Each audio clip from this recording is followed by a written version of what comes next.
10 years after a controversial trade sent a young phenom to Philadelphia instead of New York, Eric Lindros finally arrived at Madison Square Garden.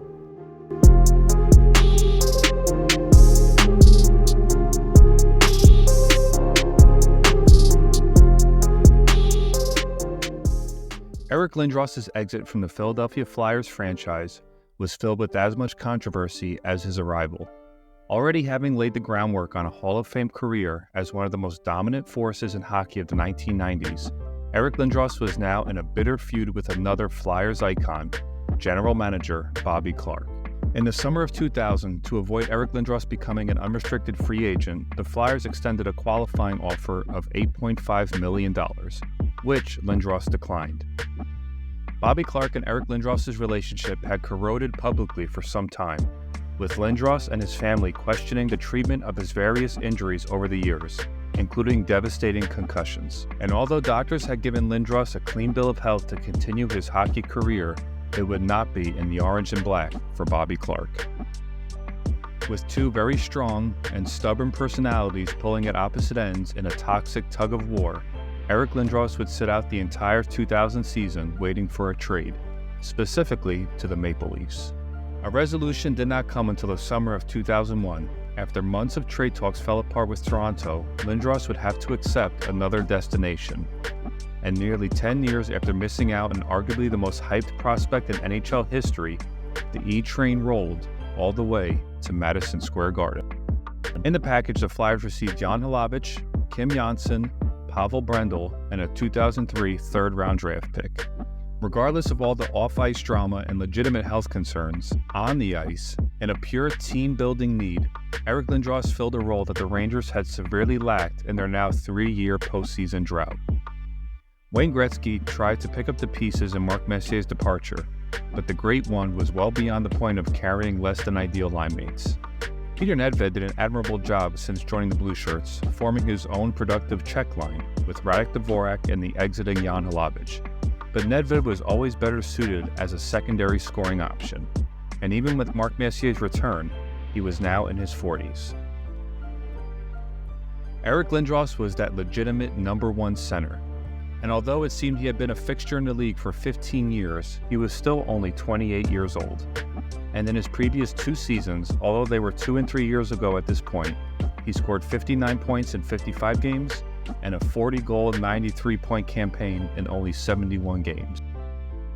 Armed with a new 4-year deal worth $38 million, with some injury provisions included, Eric Lindros was eager to turn the page on his career in Philly and prove to the hockey world he could still play at a high level in New York. Waiting for Eric was another star player trending towards a Hall of Fame career who would also be returning to the ice for the first time in a bit. 5'6" fireball Theo Fleury. It wasn't as long as a layoff as Eric Lindros had. However, the season prior, Theo Fleury left the Rangers in February, entering himself in a substance abuse program. What may be lost in the unfortunate ending to his 2000 season was just how great he was on the ice.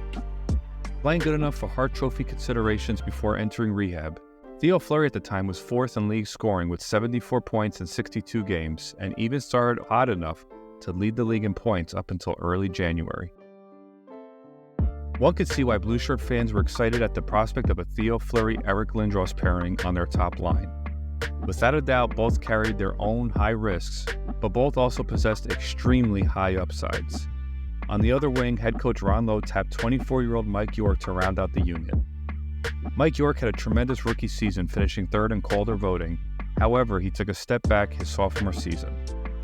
Having some built-in chemistry with Theo Fleury, responsible two-way play, very good skating, and a great work ethic, Rangers hoped he'd be a youthful complement to his veteran line mates. To show how highly Eric Lindros and Theo Fleury were still viewed, both took part in Team Canada's summer minicamp, as both would be chosen by general manager Wayne Gretzky to take part in the 2002 Winter Olympics. And as an added benefit of the long layoff from the duo, specifically Lindros, who even without concussions battled various injuries over the years, the Big E had ample time, in fact probably the most since he was a teenager, to heal up and recover. I've been seen by every doctor possible. Every I's been dotted, T crossed. I've been symptom-free for over 15, 16 months now. And I think that that lends itself to a good comeback. The bad news was the obvious rust that accumulates with that much time away from competitive hockey, and it showed to start the 2001 season. Eric Lindros and Theo Fleury, while skating just above 20 minutes a night, only scored 8 points in the team's first 13 games, while Mike York had a hard time shaking off the sophomore slump, only putting up 5 of his own. The results weren't nearly worth the hype. Thankfully, the team hovered around 500 in the month of October while they figured things out. The long layoff and change of scenery would naturally provide reasons for any skater to have a slow start.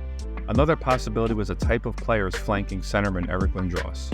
For years, the quote-unquote next one dominated the NHL as part of the legendary Legion of Doom line. Giant bodies built for 1990s Eastern Conference hockey, where toughness and size was nearly as important as skill and scoring, and luckily LOD provided plenty of both.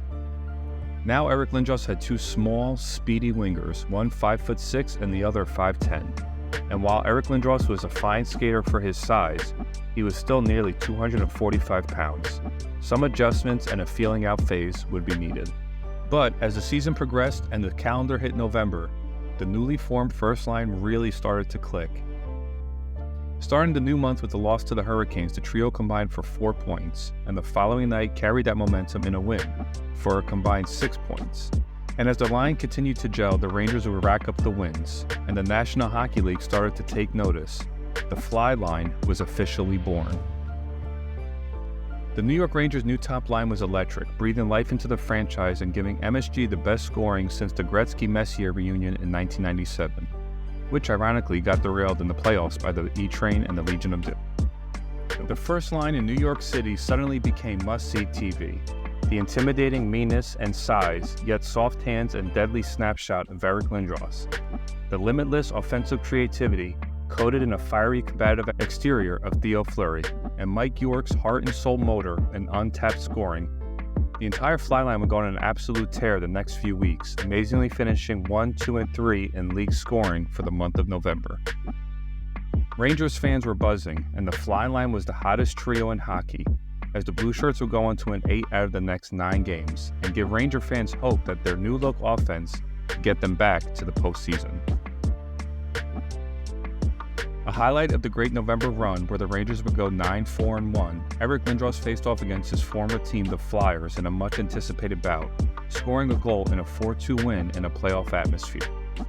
Another highlight came in the total annihilation of the Atlanta Thrashers, where the fly line combined for 11 points, including Eric Lindros' 300th career goal and a 6-2 Fleury victory. could physically do. Except buzz in the other direction, and that's what he does with Eric Lindros. Lindros sends it back. Mike York couldn't hold on. But York gets it back. Sends it from Lindros. Score! 300 for Eric Lindros. They never gave up, and York kept it in. Congratulations to Eric Lindros. What a shot this was. His line just gave up a goal. They come right back and get one. I don't think he even looked. By instincts, like Phil Esposito used to shoot the puck, he knew where the opening was. Even more impressive, the line led the league in even strength November points as well. Fleury, Lindros, and York have become the premier even strength unit in the league, finding themselves on top of the plus-minus leaderboards. As December came along, the Rangers struggled a bit record-wise with a 5-game losing streak. However, the fly line remained one of the best units in hockey, with all 3 in the top 5 of league scoring as of December 18th. New York finished 500 for the month, but with Eric Lindros only behind Jerome McGinley in league scoring, it was hard to ignore the vibe and similarity to his childhood hero's impact on the Rangers when he arrived 10 years earlier. 88 was playing heart-level hockey once again. But, unfortunately, as the Rangers were flying high on the amazing high reward of their first line, the high risk crashed the party. And as quickly as the fly line's ascent to the top of the hockey world was, it would nosedive nearly as fast. On December 28, 2001, the Rangers started the first of a 6-game road trip against the San Jose Sharks. Eric Lindros would have to leave the game 3 minutes in, suffering an apparent head injury after an open ice collision with Mark Smith. Lindros afterwards said this episode was a mild concussion, but with this being his 7th documented concussion in the last 27 months, His injury history suggested there was nothing mild about it.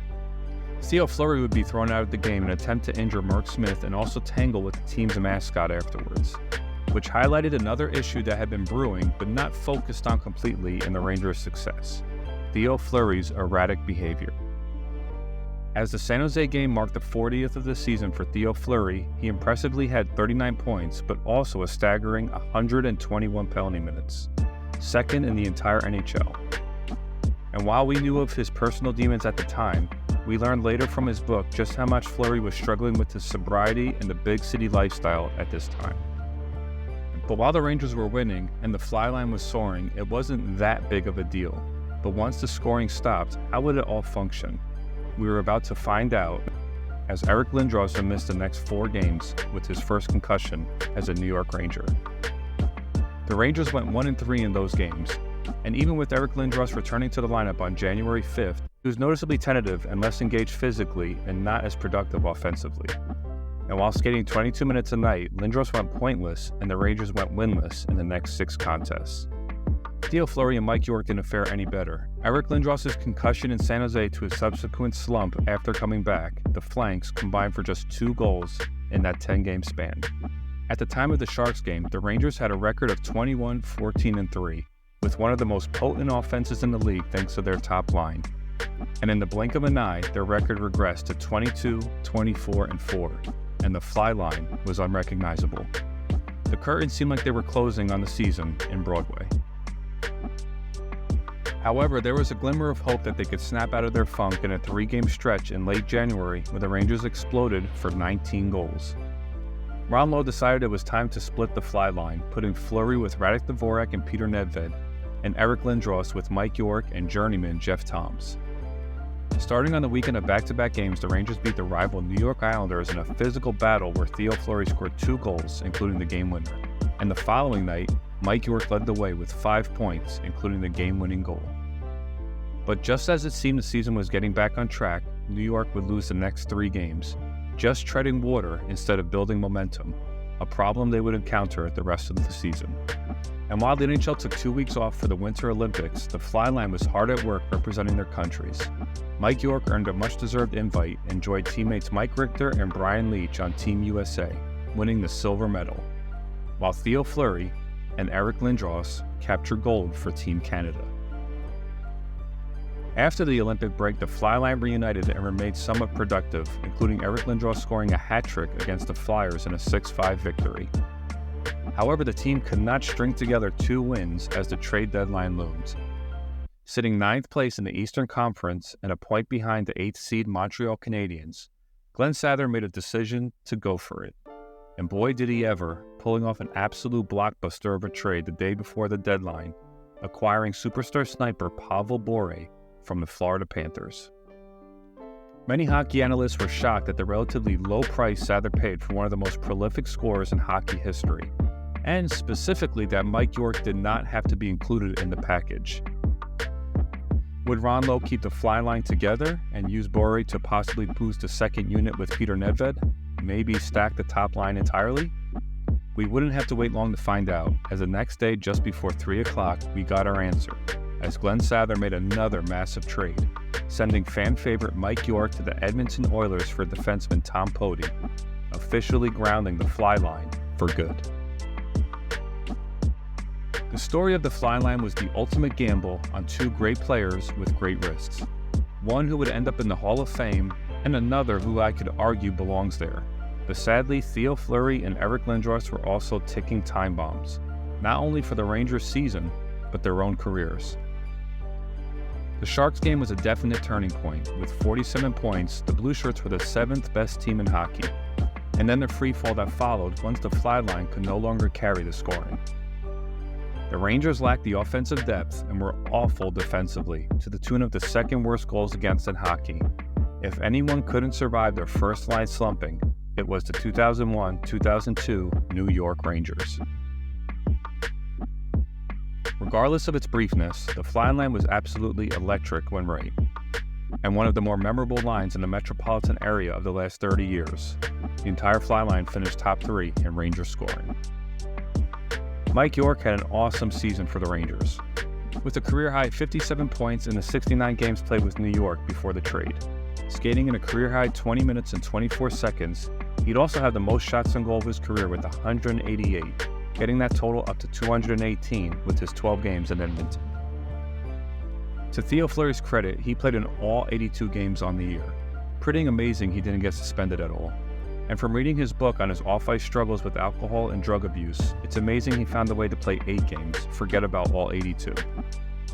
A point-per-game player up until Christmas with 39 points in 39 games, Fleury's production fell off in the second half, with only 24 points in the 43 remaining games. With a career-high 216 penalty minutes, it just shows just how wild Theo Fleury had become. The first half of the 2001-2002 season would unfortunately be the last glimpse we'd ever see of the great offensive dynamo that wowed so many fans the previous 12 years.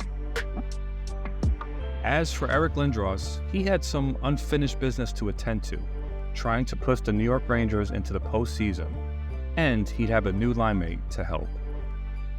Thanks for watching. Please stay tuned for part 2, where we break down the Russian rocket landing in the Big Apple.